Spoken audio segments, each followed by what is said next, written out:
Marcus, you have been going viral over the past couple of days. There was an event over the weekend, a pride event in your town in Watertown, Wisconsin, there, where you were there preaching the gospel in protest of this event. Take us through what happened. You were arrested during that.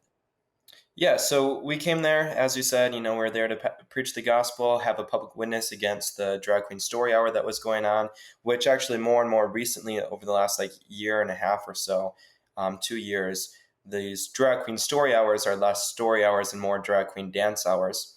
And so that's what they were doing. They had, drag queens dancing for the kids. And so I turned on my speaker, I was on the public sidewalk, started reading from Galatians 5, which is just a passage about what true love is. And as I was reading from Galatians 5, almost the moment I turn on my speaker and I start reading from the Bible, a bunch of police officers start coming around, and without saying anything to me, no warning, nothing like that, an officer just comes up and starts grabbing my arm, twisting my arm to try and grab the microphone away from me.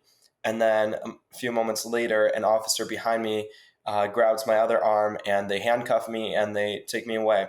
And what they ended up charging me with was amplification without a permit and then resisting arrest.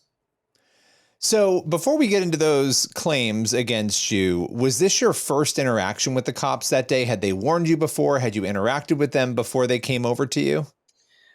There had been a little bit of interaction, but nothing with the amplification, no warnings, nothing like that. The amplification, in the video that has gone viral, essentially what has happened is, there are some people who see that section where the officer is like, oh, this is the same speaker as before. So some are like, oh, is this something that they had been warned about? That's not the case. We hadn't been warned about it. The reason why he mentioned that was because earlier that day, one of the guys who was with us had that speaker with him, and he was walking into the drag queen story hour. They had a fenced in area that they had a permit for. And so he was walking in there. He didn't have this amplification on. He wasn't using it or anything like that. But an officer essentially came up and said that he couldn't have it inside the fence because they had a permit for that area, and then told him that he had to take it out of the fence. And so he took it out of the fence, and then a few hours later, I started using it for the first time, and I was using it outside the fence on the public sidewalk, away from their permitted area, the area that they had gotten the permit for. And so, in compliance with the only criteria that he had mentioned earlier. And as soon as I started doing that, there was no warnings. That was our first time using the amplification all day. No warnings. That's when the officer just came up and started ripping the microphone from my hand. So they handcuff you. What happened after that? Did they take you to the police station? Take us through sort of the events that followed. Yeah, they took me off to this building that they had kind of had a police headquarters kind of set up for the park that day in this park building. I stayed there for probably 20 minutes, 30 minutes, something like that.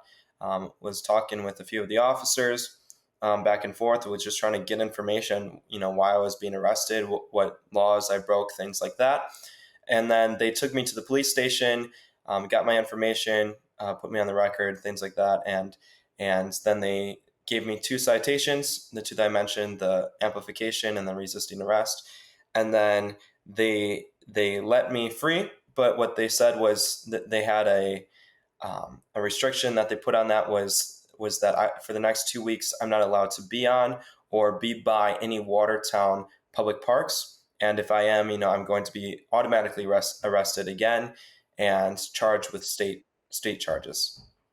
So you were given these citations. What does that mean? Do you go to court from here? What's sort of the next step in this process? Is it a fine, or do you actually have to go through a legal process from here? Yeah, I'm planning on taking it to court. And so, yeah, the fine for the citations was like $500 for resisting arrest, and then almost $200 for the amplification without a permit. And so I do plan on taking it to court. I've had a few law firms reach out and things like that. They want to take my case. So that's interesting. So they arrest you, they give you a citation. So this wasn't a situation where you were they're going to make you show up to court. Now they basically gave you the citation. You owe them money over this, and then you though are going to challenge this. Is that correct? That's sort of the correct framing. Yep. Just like a normal ticket.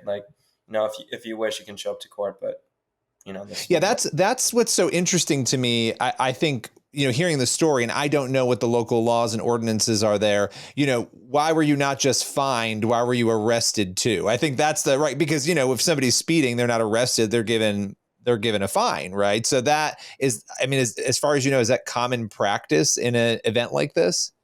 Not that I'm aware of. That's, I've been to many different events like this, and never ever even come close to being arrested. And so, I've had many interactions with the police about amplification on public sidewalks. And so we typically know the codes. Each city is a little different. So Watertown was a little different than some of the other cities I've been to on what that exactly looks like.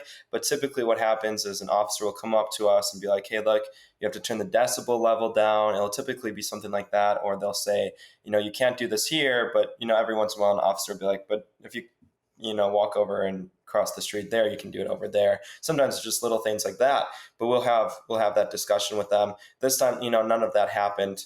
It was, no warning, nothing like that. And reports say there were three other people. There were a number of other people who were arrested alongside you. Is that accurate? Yes. Yeah. Not. And what happened to them? Yeah, not at that same time. They were taken earlier that day, and they weren't handcuffed or taken to the station or anything like that. They were just escorted off the park, and I think. Let me see if I got this right. Two of them received citations, and one was let free. And one of the ones that had received a citation, I think it was for disorderly conduct, and all he was doing was walking around trying to get on video what the drag queens were doing to the children. And as he was doing that, there were some LGBTQ people who came up and started harassing him. And if you watch that video, he tries to avoid them, walks around them. They start following him and harassing him. And the officers come up and actually arrest him and take him off of the park and find him with disorderly conduct, when you can clearly see in the video it was the other side that was harassing. In your view, because one of the citations was resisting arrest. In your view, were you resisting arrest? Was this something? And I'm sure that it was stunning in the moment or shocking in the moment as you were going through this. Mm-hmm. Yeah, no, I didn't resist arrest at all. If you watch the video, the officer grabbed my arm from behind and started. He was putting in an uncomfortable position. My muscles tensed up. Any tensing of my muscles was a natural reflex. I didn't expect I wasn't expecting to get arrested. So I wasn't expecting someone to grab me from behind. There was no warning beforehand. All of a sudden my arm is just grabbed and they start handcuffing me. But if you watch the video, I didn't try to pull away. I didn't go limp. I didn't, none of that. Anything that would really classify as resisting arrest, I didn't do that. And then when I asked one of the officers why I was being charged with resisting arrest, he just simply said, because your muscles tensed up, which again was just a natural reflex. Let me ask you this on a human level, because getting arrested, I would imagine, is a stressful moment for anybody. Was this hard for you? What was this like emotionally, right? In those moments, you had shown up, you were doing what you were there to do. This arrest happens. You're there for, 20, 30 minutes. You get the citations. What was it like going through that emotionally for you? It was a little surprising. I wasn't expecting it. It wasn't hard. It was a little uncomfortable the way that put the handcuffs on, but honestly, what they were meaning to do for evil, what they were doing to try and silence us from protesting, from preaching, things like that. God has used it for great good, has kind of spread the word out there about that. So I think there's much good that has come from it. But yeah, that's my thoughts. Well, and so you then, after this happened, you showed up and you spoke at city council. And so that there's another video going around of you delivering the gospel, and you're talking about a number of other topics, which we can break down in a second here. But you spoke. What led you to want to go and be at that meeting and speak in that way? Well, I knew that there were going to be some LGBTQ activists there, and I knew that a lot of Christians were gathering. And right about this is when my first video of being arrested was going around quite a bit.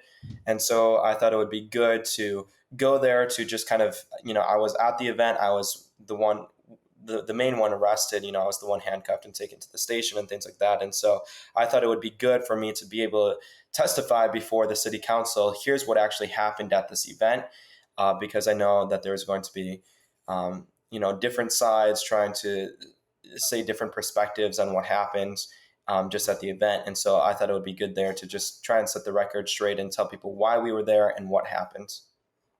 And also call for the city council to not allow events like this anymore where they have drag queens doing this kind of thing in front of kids.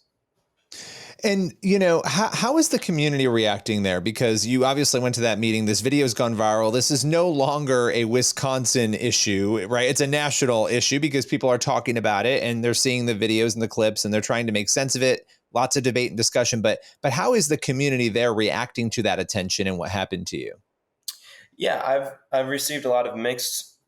Actually, not a ton of mixed report, but I've actually mostly it's all been support. I've gotten a lot of messages over Facebook and things like that on social media of people saying, "I'm a Watertown resident. Thank you so much for being out here." I haven't actually received any from Watertown residents that were against what I did online. I did talk to a few Watertown residents at the meeting who were.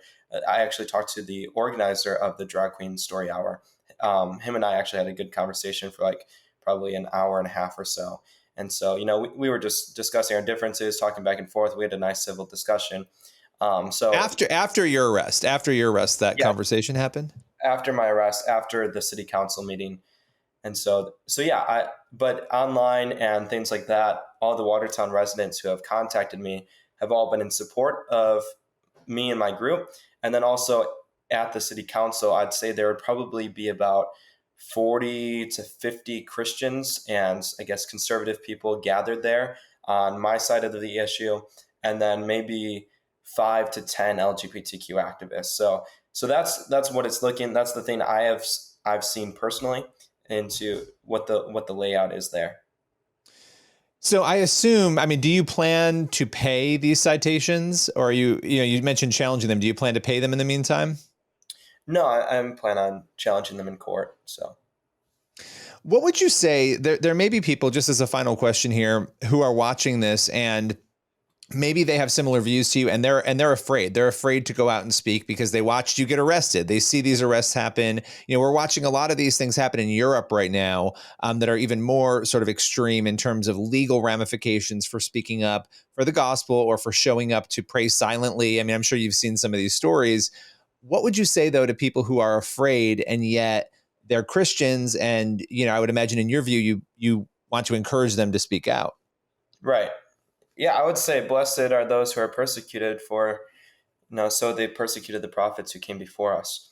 It's not a, if we think about the gospel as a ticket to go to heaven one day, then of course we're going to try and live our life in as much comfort and ease as possible. We got our ticket punched, but if we really think of it, the biblical gospel that Jesus was calling people to, it was, if anyone wants to follow me, let him pick up his cross, deny himself daily, and come to die with me and then live again in newness of life. And so if we're truly dead to our sins, the old self is being crucified with Christ, then really there's nothing we have to fear. We're supposed to already be dead to our own selfish desires.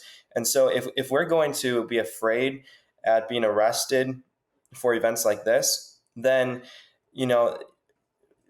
the culture is just going to continue to get worse. If we're not going to be the ones standing out there, then nobody else is. And when we think about this from a historical perspective, there have always been different evils and different cultures at different times. And when slavery was legal and the Holocaust was going on in Nazi Germany and those kinds of things were happening in different times and different places, when Christians stood up, they faced far greater consequences than we do today.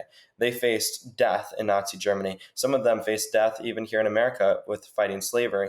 They faced these things most of the time, being tortured and killed. Here, typically, we don't face much. We do have a lot of rights that still protect us. The few times that we have those rights trampled upon, it's I was arrested, I was fined, it's going to cost me some money.